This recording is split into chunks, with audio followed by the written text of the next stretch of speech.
Good morning, ma. Welcome to Alpha Online Education. Commerce theory part for the first year's English medium. The chapter that we are dealing with, that is the joint stock companies. Yes, in the joint stock company, we are in this session. This is the third session of this chapter. In this session, we are going to know the classification of the companies. How many types of companies are there? I have written here nearly 7 types of companies, and one more type of company is also there. That will be, I will explain you in the next session along with the role of the shareholders. Okay. So in the next session we are going to study one more company, type of company that we have left in this video. So first, classification on the basis of company in this, on the basis of formation, on the basis of formation. Formation means on the basis of starting, how the companies are classified, how the companies are divided. Let us see. Chartered companies. Generally, these chartered companies are not in India, in England and in some European countries. Simply we can say these types of companies are in Europe continent. Okay. So, the companies which are established by the royal chartered or special sanction of the royal head. Royal head means the king or queen. Okay. Of the state means of that particular state. For example, England. Of that England, particular queen will issue some type of guidelines for the formation of the company in England. So such type of companies which are under the control of the royal heads of the state are called chartered companies. Such companies do not exist in India at all. Okay, these types of companies are not existing in India because India is a democratic country. Here we have election process and we select our representatives. So we don't have these type of government in India. So everything should have to be done according to the acts, right? So that's why we don't have these type of company in India. Example, Bank of England, East India Company. These are some of the chartered companies. Okay, that is headed by whom? That is controlled by the royal heads of the state. Next, statutory company. Next one is statutory company. These companies are formed by the enactment of special act. Enactment means due to the special act, due to the special act. These companies are started due to the special act by the parliament or by the state assembly. By the parliament or by the state assembly, these special types of companies are formed. Okay, parliament means central government, state assembly means state government. So, Reserve Bank of India, State Bank of India, Life Insurance Corporation of India, LIC. So, etc. These are the examples of statutory company. These are the statutory companies which are formed with a special act. Okay. Next, registered companies. Registered companies are those companies which are registered under Indian Companies Act 2013. Okay, ma, which are registered under Indians Company Act 2013. Those companies are considered as registered companies as per the Indian rules. Such companies come into existence when they receive the certificate of incorporation is guaranteed by registrar. When registrar will grant it certificate of incorporation. In the previous session I told you what is incorporation means. It got the legal approval, the registrar is satisfied, whatever the documents is submitted by the company, those all documents are very clear in the eyes of the law. That's why the registrar will issue the certificate of incorporation to start a company. Yes, these are the classification of formation. 3 types of classifications. Now, on the basis of ownership, again it is classified into 2 categories. One is government company, the company in which not less than 51% of paid up capital held by the government. Not less than 51% means more than half. Okay, if we take 100% as full, then 51% means more than half, right? Yes, they are taking paid up capital. In the previous session, I told you about the paid up capital mean what? Okay, paid up capital means the amount which is received by the company by selling its shares into the stock exchange. Okay, now? So, those type of capital, whatever the capital that is gathered by issuing of shares. Shares means what? Small units of money or small denominations. Yes. So, when the government will hold majority means not less than 51% of the paid up capital of the company, then that company is considered as a government company. This company work according to the rules and regulations of the government. It will work according to the rules and regulations of the government. Next non-government company. Non-government company means all other companies other than the government companies. Are you getting what I want to say?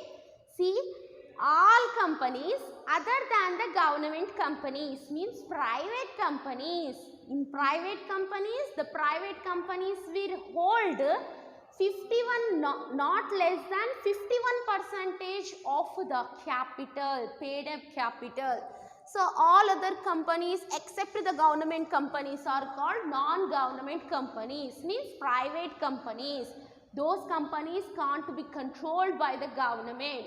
The decisions are taken by that company directors. Okay. Next, in the yesterday class, in the previous session we have discussed about the private company and the public company, right? So, that is only here.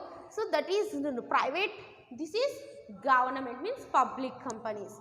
So, on the basis of liability means we know on the basis of debt. See, company limited by shares means the company, the members, their liability is very limited. The liability of the members is very limited.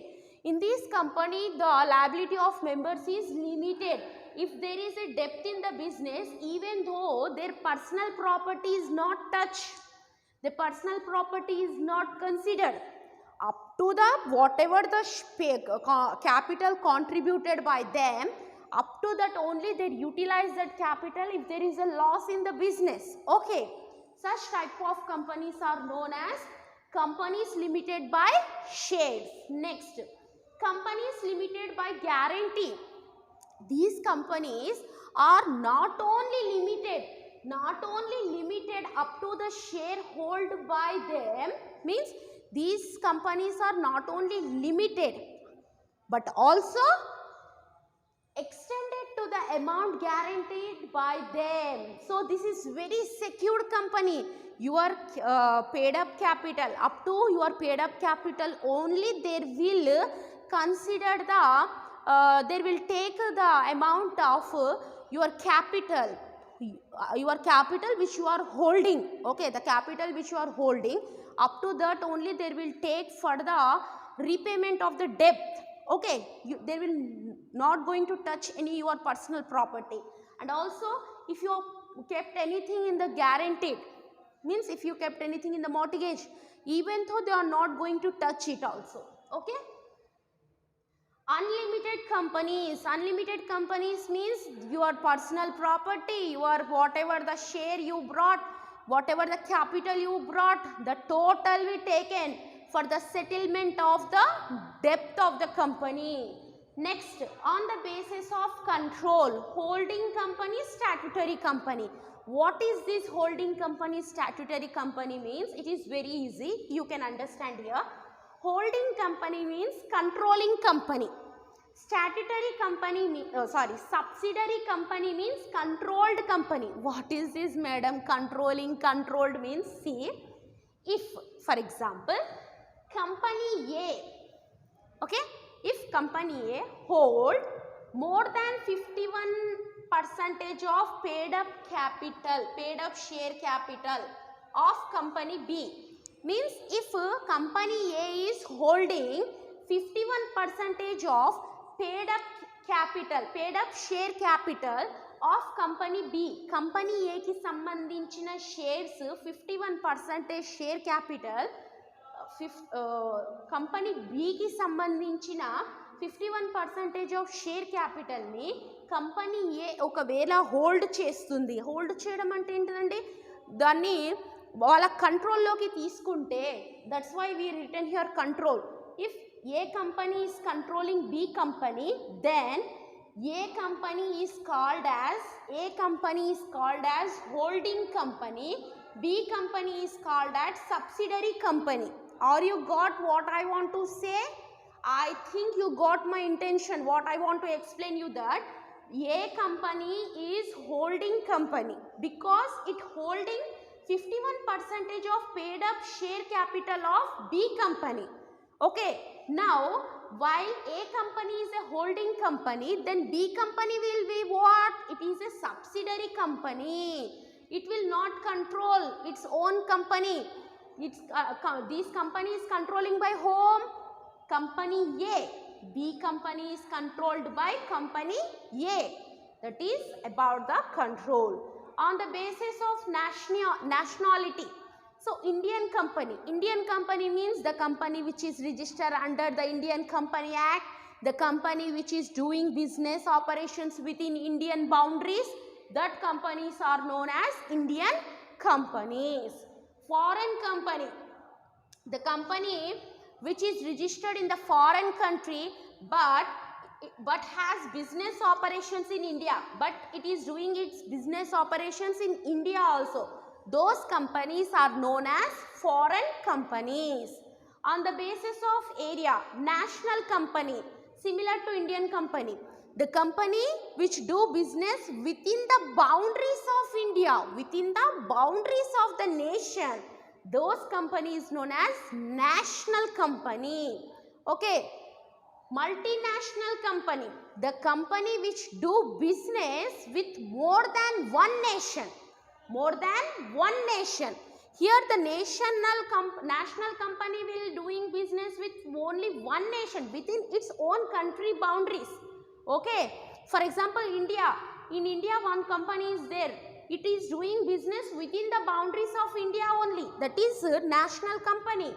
If multinational company means that company which is doing business with a number of nations, India, China, Pakistan, Bangladesh, Russia, France, Italy, Holland, next Netherlands, like this, if we doing business with number of countries, then that type of company is known as multinational company. Next, on the basis of commencement, let us see what it means. Dormant companies, these companies are very rare companies ma.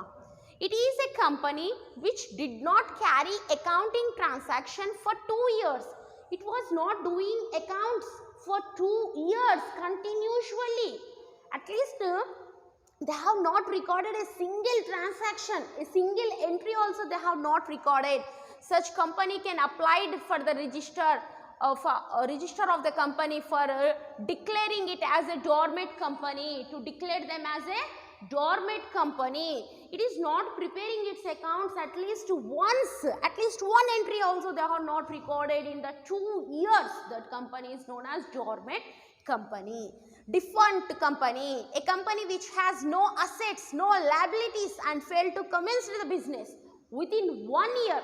You don't have any assets, you don't have any liabilities. Generally in accounts you have the formula assets equals to what? Assets equals to liabilities. Assets equal to liabilities. What it means? Assets equals to capital plus liabilities, right? Capital plus liabilities. Yes, assets equal to capital plus liabilities. Now what happening here? The company who has no assets, no liabilities and it is failed to continue the business, such type of company is known as defunct company, and these companies failed within 1 year. Such company is known as defunct company. So in the next session we are going to discuss about classification on the basis of public interest. There is nothing new, ma. What we have studied in the first session and in the second session, differences between private company and public company, what we have discussed, the same thing is going to discuss in the next session, in the fourth session. Okay, along with the role of the shareholders we are going to discuss it. Okay, right.